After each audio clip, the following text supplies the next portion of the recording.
It's Chris. We're back and we're talking retail. I gave you a month off of December and January for the holidays so that you could splurge and buy all the things you shouldn't buy. But I am back now to tell you why all of those things that you bought in December, why all of those things that are still on your radar January post you didn't get what you wanted Christmas are just not good for you. Why you should not buy them. Why you should not add any of these games to your collection. And as always, if I'm wrong, well, click down below and subscribe for Tune In More, and I tell you more reasons why you shouldn't get them in the future. But if I'm wrong, you can still get them. I'm just trying to make sure you're not FOMOing, not grass is greenering, not anything along those lines. And I'm really helping you save money on this. Go hit me up on Patreon. Hit me up there. There you go. That being said, right? Preamble over. With some big names, a couple question marks because, you know, why would you tell us when the games come into retail, even though you've already launched it on your website situations, and a little bit of everything else in between. You know what? Let's start with one that I did not take my own advice on, right? Vale of Eternity, Artifacts. Your boy brought it in December. Bought it on Amazon. Or no, I didn't buy it on Amazon, like Game Nerds, one of those. And I said, okay, I'm going to get it. I'm going to find out if this is good or not. I'm going to see if I'm going to take Vale of Eternity off my trade list or if it's going straight, fully square its haunches onto the sales pile. Well, guess which side it went on, folks. Which side? It's on the keep list. Oh, crap. Okay. If you like Vale of Eternity, it adds more to Vale of Eternity. It gives you better Vale of Eternity. It gives you artifacts, which give you sort of like the Res Arcana situation when you get those little tiles each round and then you put it back. Well, it just takes that and then it gives you a larger deck to begin with of everything that you want. And so it becomes a little less meta and a more, what am I actually going to end up with? But you don't need an expansion, right? Because the main key point with this is what I'm telling myself, at least, is that, Chris, you had to buy an expansion to actually justify keeping a base game. So if you don't have this game, are you willing to buy both to get all of that? No. If you're smart, again, it's the title of the video. Don't buy the retail, right? Little key technical truth there. Go trade somebody else. And when they don't like it still, even though they bought the expansion, you get a bundle and you save. Or you buy it from them, trade from them. You know, either way, you're not buying it from the retail, right? It's a win! Splitting hairs. So that's first up. You know what? Screw it. It's right next to me. I wasn't planning on it, but we'll do it anyway. Res Arcana Duo. Talking about this separately in a separate video, but why you shouldn't get this is because it's just not a great duel game. It's not. It has all of the Res Arcana makings of the 8 cards that you have, and that's kind of all you get. You get to draft them, but it's 8 cards per player. And yeah, you get a couple more of the powers, of the places of power, the monuments, but like nothing that's like super awesome, super different. The best part about this, and the only reason I would recommend this, is because you can just throw it in. I was going to literally toss it across the room here. I decided not to do that. No games were actually hurt in the making of this video. In the best of the base game. So it gives you more of that. And that's probably the most I can endorse. And I feel bad because I don't really need this. And I'm not really sure I want to keep it. But again, you can't really get rid of a game like this either. You know, except in a big bundle deal. And I already kind of have it, so screw it. And chalk one up for my not very great retail purchasing habits in that regard. So take that for what you will, right? Fellowship of the Ring Tricktaking. And you're not going to like Tricktaking. I don't care how much you like Lord of the Rings. I can almost guarantee you, 90% of you watching this do not enjoy Tricktaking as much as I do. Or just Tricktaking in general. It's a very unpopular mechanic as a whole. It's kind of like pick up and deliver. It is. There are very few people comparatively in the hobby. It is not one of the largest liked mechanics. If it was, folks, Tricktaking or pick up and move, pick up and deliver, then pick up and move. That's slightly different than pick up and deliver. That's a whole nother story though. Pick up and deliver, you would see more big companies using it in more mainstream games, right? If it was that popular, it would just be utilized more. I don't care what your individual preferences are, but it's not. Same with Tricktaking. can Lord of the Rings and Tricktaking mesh like the Crew did for the cooperative in that sense?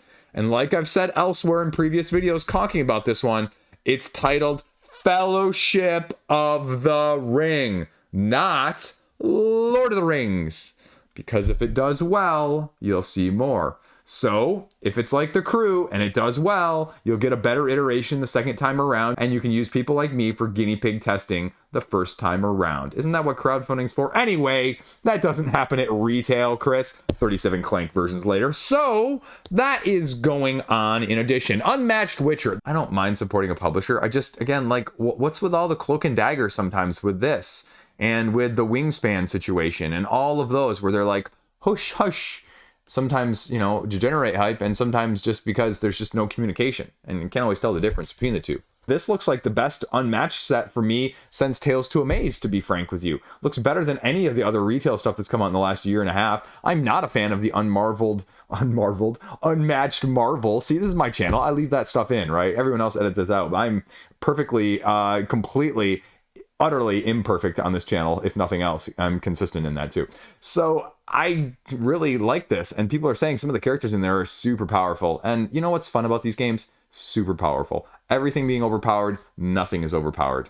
Go see Mindbug, for example. So that is out there in addition, but you don't need more Unmatched. So why would you even be looking at this? Because Unmatched is a meta style game, and you want to play the same ones over and over again so you master them and beat the living tar out of your opponent, not just you hop around randomly factions or characters and just, you know, dip your toes in. That's not what this game is. That's not what your collection is. So don't worry about it. You don't need it from that aspect of things.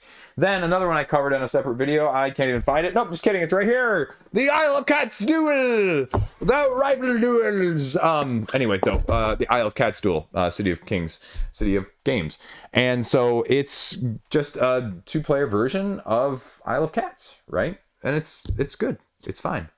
But I'd argue that if you like Isle of Cats and you want a more experience, go get the base game.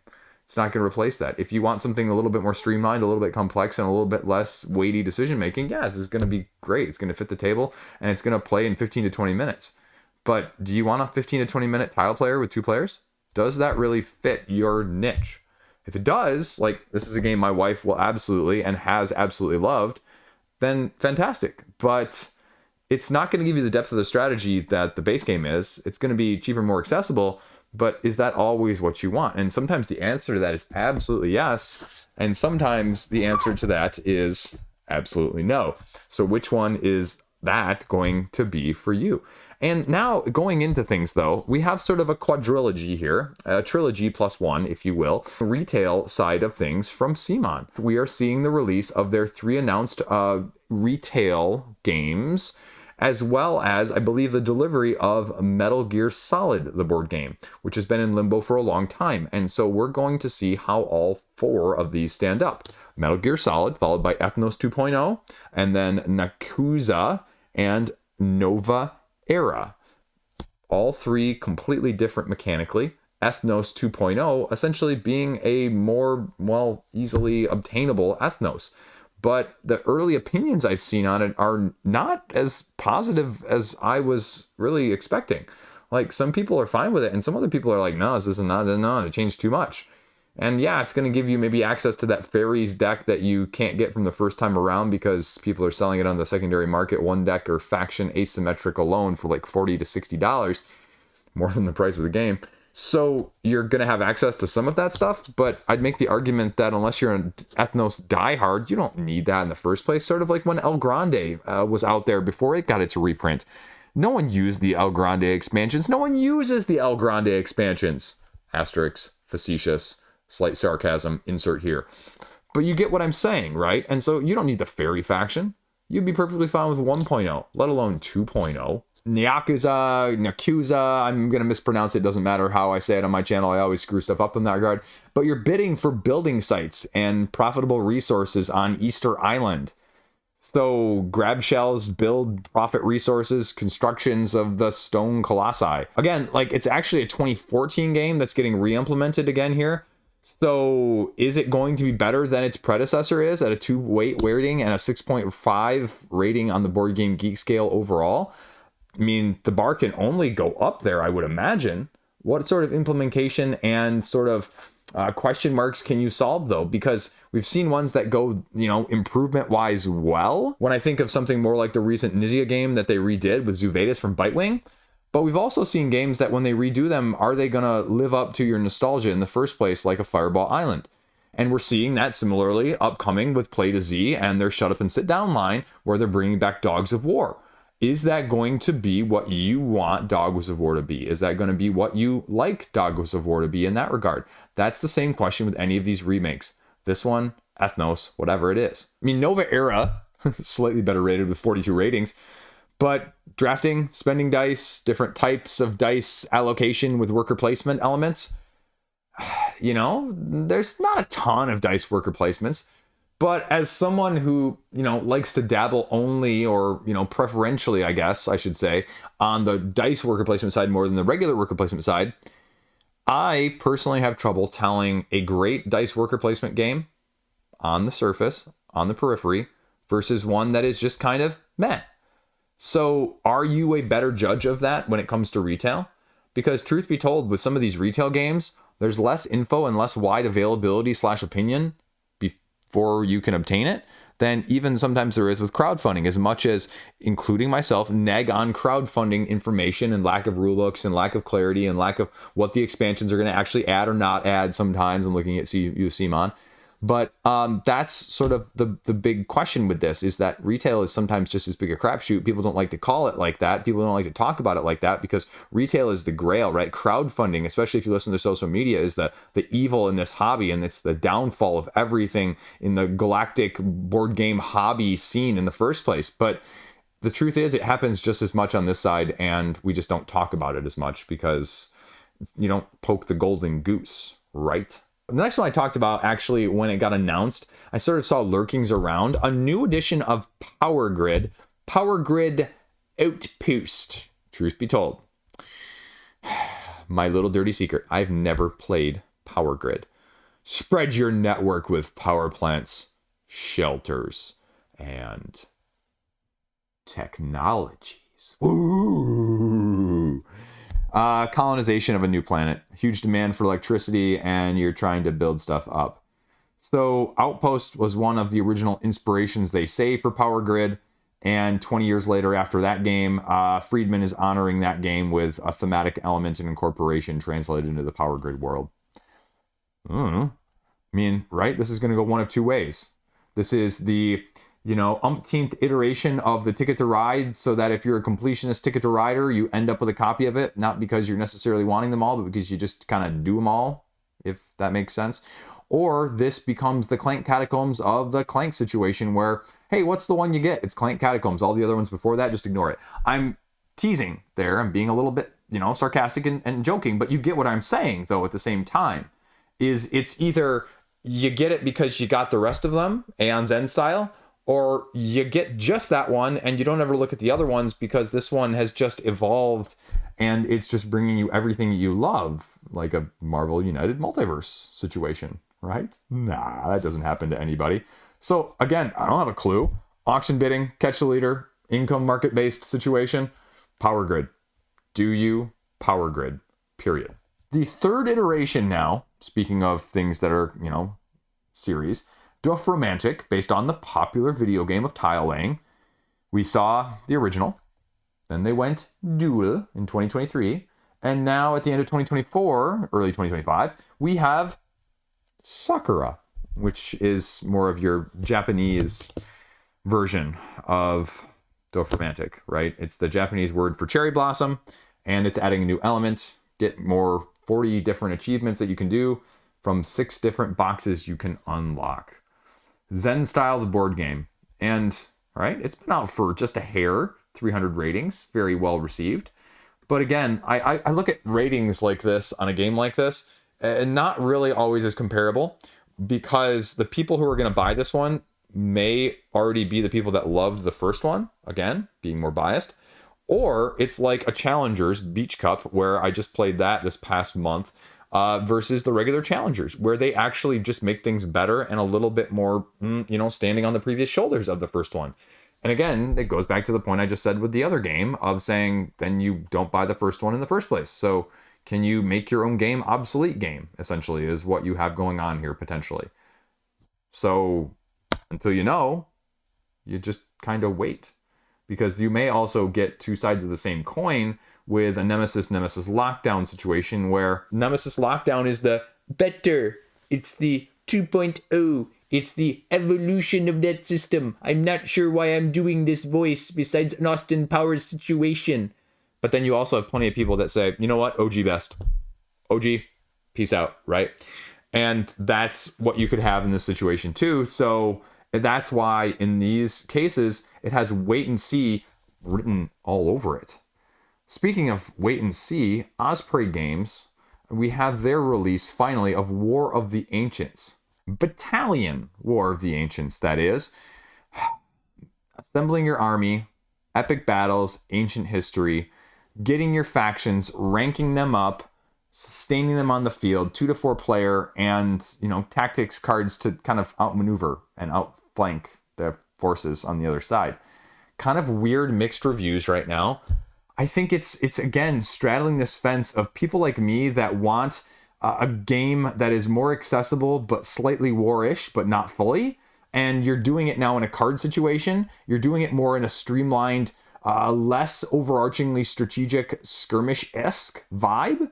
But you're not getting all of those elements that the people who are truly like the war or the heavier skirmish style are really wanting in the first place.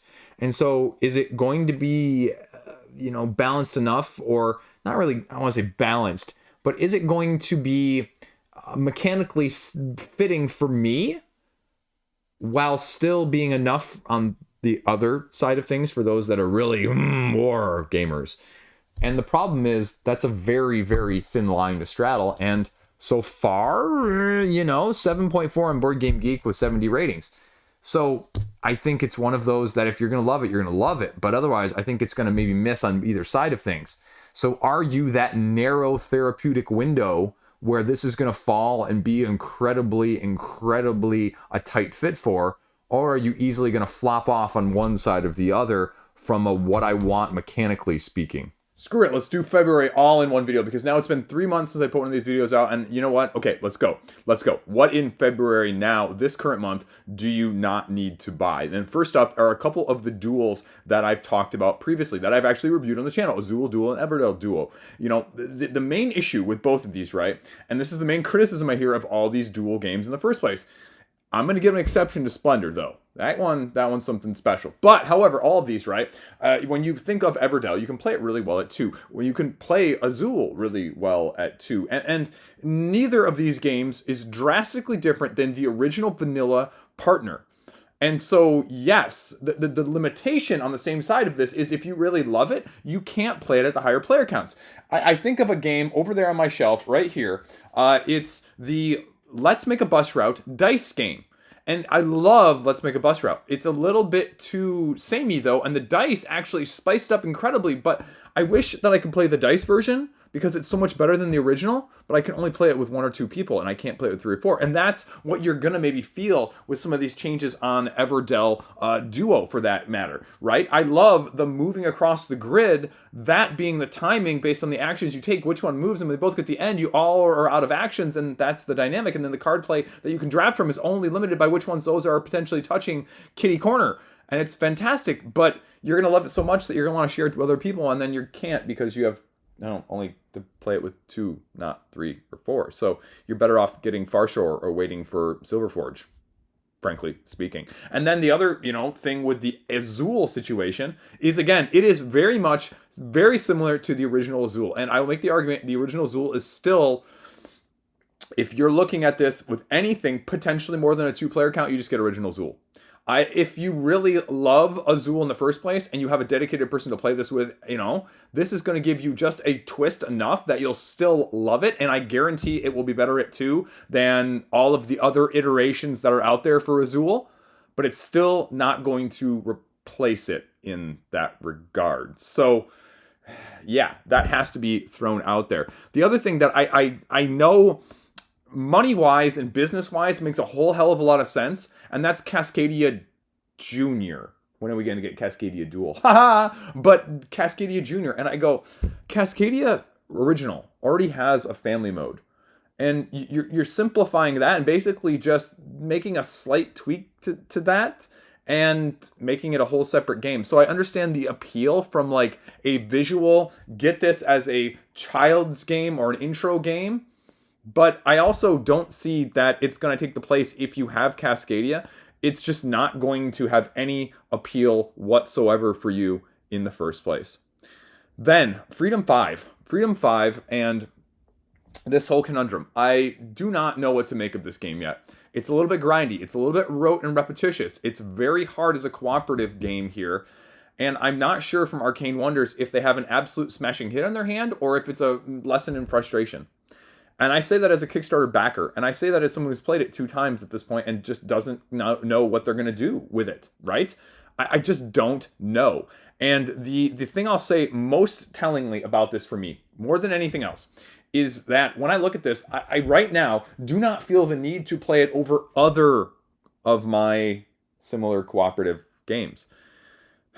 It is doing some different things. I don't mind the card-driven gameplay and the jumping around between points, and the bosses are freaking insanely tough.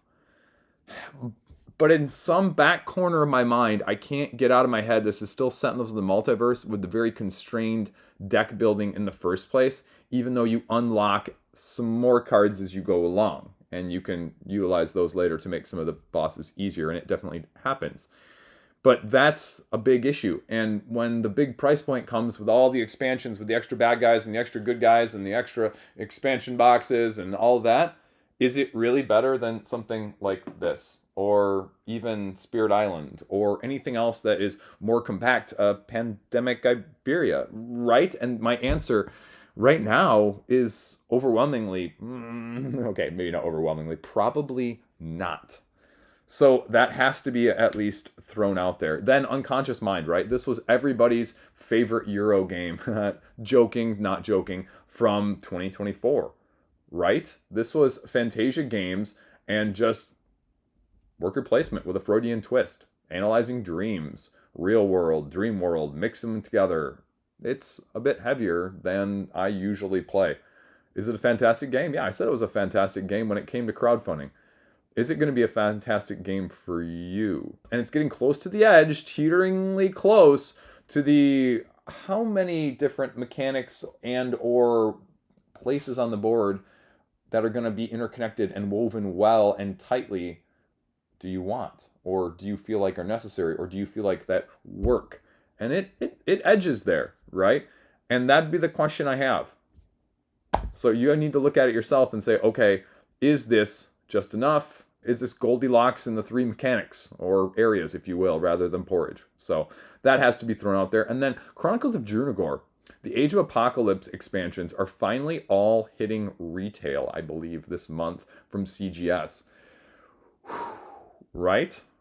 That's a long time coming. And so Chronicles of Drunagor is a well thought of dungeon crawl with the 3D terrain that they're implementing a system of now with Dante's Inferno sometime on your shelf in 2027. Ba-doom. But the question you have to ask yourself is, when was the last time you played Chronicles of Drunagor, right? That's so like 2022, Chris. Right? Because, Chris, I don't play things that aren't from the last 3 months. I have an rotation of things that hit the table, and anything out of that 3-month window is not going to happen. I mean, but again, this is you can get them all at retail now, but are you getting them because you're completing the stack, or are you getting them because you've run out of content to play with it in the first place? Tableau building, right? Bear Mountain Camping Adventure from Sweater Bear Games. One of those games that was on crowdfunding when it came about. I said, this feels like people riding on the coattails of other people, backing, if you will, right? Where people said, this is raising a ton of money. This game must be freaking awesome. I better get in. Wow, it has the Earth theme. Wow, it's super pretty. Ooh, 6.5 on Board Game Geek. Now, interestingly enough, only 191 ratings at the time of me filming this, but I mean, that's not a very positive rating, especially if you factor in crowdfunding inflation. So multiplayer solitaire, a little bit of worker placement, resource management, and the pinnacle of nature's splendor in a board game form. But that is not an encouraging sort of viewpoint of things right now, at least. And so definitely probably not one to pick up at retail, sight unseen, or sight unplayed, I guess, in this case. Then Battle for the Deep. No, not another Lord of the Rings game, but actually an underwater Atlantis version of Axis and Allies. So Renegade Game Studios is giving us this in the form of 4 aquatic factions vying for control of the vast oceans in the first place. So you gotta choose an ally and see if you can do Axis and Allies underwater. Does that sound like something you need? Does it? I don't think so. So I think you can pass on that one pretty safely too. Then from Ergo Ludo Editions, from the acclaimed mind of Martin Wallace, Aeterna. Another Roman-themed game with resource management and drafting of cards in order to spend meeples to play them and gathering a smattering of resources back along the way. So it's one of those where the gameplay favors majority control in a worker placement style mashup. Okay, but when I say those elements and I say that theme, can you pick that out of a lineup if it's similar in the sense that we've seen all of these spacefaring, Euro worker placement style games in the last year or two as well? Like, I can't pick them out of a lineup. How are you going to tell which one's better, worse, or about the same as the others? So do you feel like dabbling and trying things, or is it one of those where you kind of go, well, if it really is that good, the smoke will clear, and a couple months from now, we'll still be talking about it? And I'm not sure that that's going to be the case, but go ahead, prove me wrong. Go buy it. You know you want to. And then last up, sort of another spin-off of the Shadows of the Colossus style of things with Wraith and the Giants from Renegade Game Studios as well. Solitaire epic battle against elemental giants. 4 unique boss fights, 3 different Wraith ages. Chain your combo cards to scar and defeat the giants. So, right, Scott Alms giving us something on the solo side of things. But again, it's one of those where I think the premise is really good, and I thought multiplayer sort of Leviathan Wilds would be really interesting. But then it was solo, and then they already have an expansion announced. And are the mechanics going to hold up in this regard as a solo game? It's a distilled boss battle with quick gameplay, so I guess that really sounds good if you can add the new player decks and new challenges to the gameplay. Different enough between the bosses. Is it too repetitive for what's offered, or is it going to be better than Skulk Hollow and Leviathan Wild in the first place, especially by the time you add the New Dawn expansion that should be out shortly afterwards too? So can you battle it and love it as a solo gamer? Well, I mean, something different if you're looking for a true solo, which is also kind of nice, that you don't have to worry about a solo mode being thrown in there just for the sake of doing it. So if that intrigues you, give it a look-see. There you go. Too many retail games. Too much time has passed since I did the last one. So hopefully we'll have one out before the end of this month again, talking about all the latest releases in March. So there you go. Stay classy. Have a great freaking day. See you around. Subscribe. I always forget to say that. Subscribe, maybe? Question mark. Ron Burgundy style. Boom. Shaka laka.